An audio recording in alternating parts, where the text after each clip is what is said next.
here come the Bulls, running hard. Oh my goodness! Oh, Stewie, get out the way, boy! Get out the way! Oh, he just put Stewie in the basket. A serious poster dunk. Oh, the family posterized. Wow!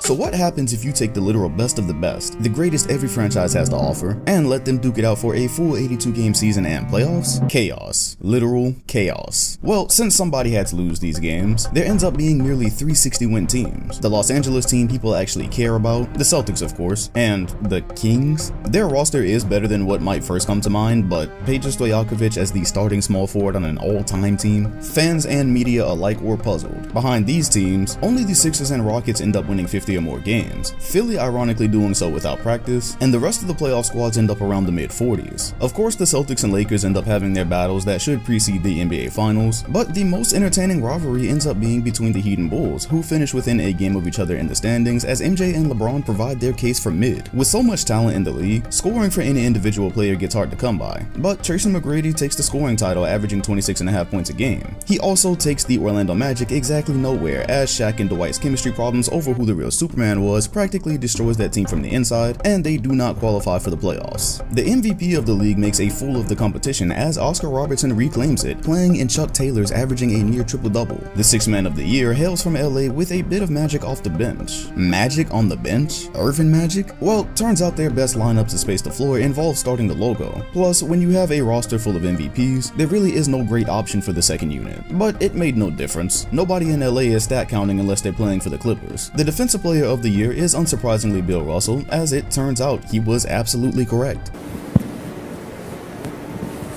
I would kick your ass. The All-NBA teams are a complete mess, with some squads featuring duplicates which suggested irregularities in the voting. Some struggled with whether to certify the results or not. In any case, the season was amazing. It featured plenty of hood classics, Dawkins duels, and predictable finishes. Oh, he hit it! Oh, he hit it! What a great shot! I can't believe it. Lowry with it, now guarded by Curry. It's tipped! And they're going to prolong the game with an intentional foul. You want to go for the 2-for-1 here to maximize the clock.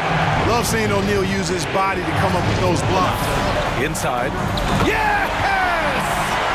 Just flawless timing right there. And when it was all said and done, the playoff bracket did not disappoint. The Celtics would once again have to deal with the LeBron barrier, but fortunately, as when the rivalry first began, the rosters were completely lopsided. No matter though, Kuzi was barbecue chicken and Kyrie Irving was the chef for the first 2 games. Boston predictably came back and reverse swept them, causing people to let the first round memes that they've had stored for many years fly. Good thing there were 3 LeBrons though, except that hardly mattered either as the Miami Heat were swept by the Bucks. A young Kareem ran circles around an old and very salty Shaquille O'Neal. The lack of practice finally came around to bite the Sixers as they were taken to 7 games with a team featuring Doc Rivers as the starting point guard. But they would narrowly survive, although Moses Malone's faux rallying cry didn't. And at long last, the Knicks had found some success against Jordan's Bulls, gentlemen sweeping them out of the first round. Jordan stands believed they had house money once LeBron was swept, and unfortunately for them, there were no more Jordans. On the West Coast, the Jazz stood no chance against the Lakers as expected, and nobody bothered tuning into NBA TV to watch the series.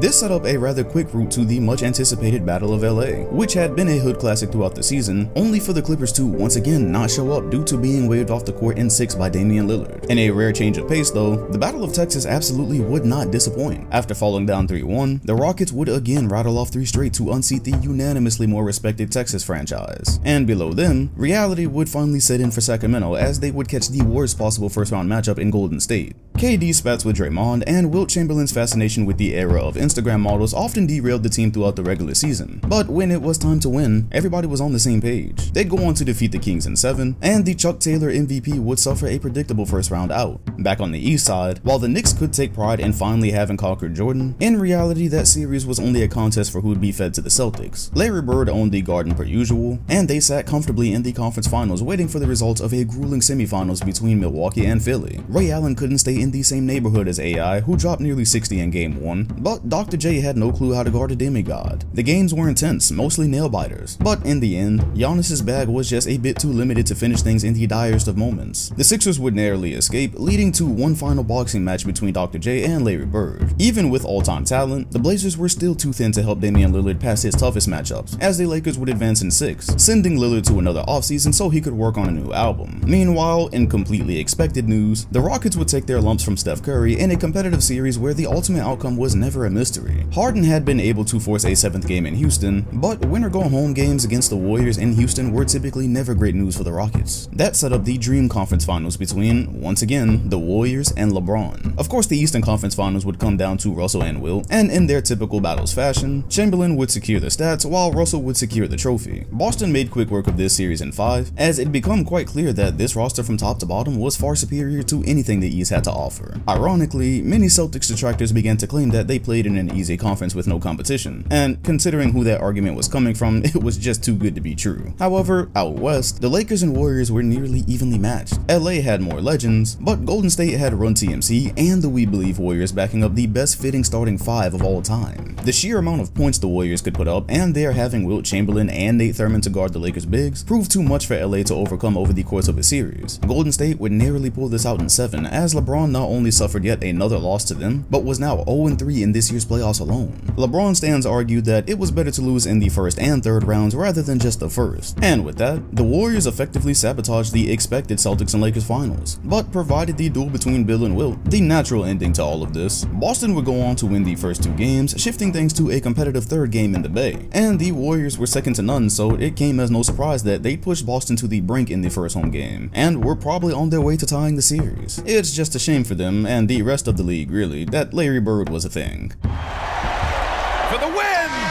It's good! Did he do that? Counts at the buzzer! Oh, he breaks their heart at the buzzer. The most clutch play you're ever going to see. And so it's Boston who scrapes by with the win.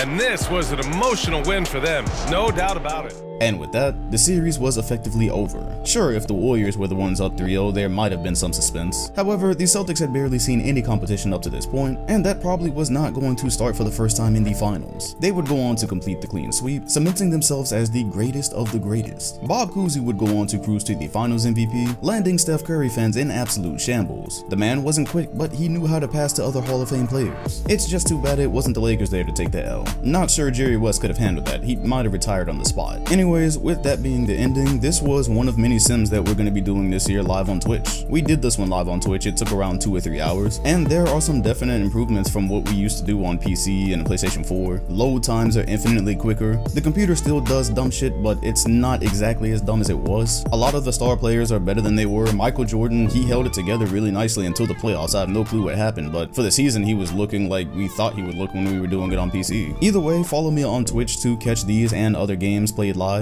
Link in the comment section and description. I stream just about every day now, and when we do sims like these, even though the PlayStation 5 isn't as customizable as PC was, there's still some ways to get creative here. So if you enjoyed watching the video, be sure to leave a like, comment, and sub. Also hit the bell next to the name if you want notifications every time a video drops. Thanks for watching, and I'll see you all on the next one.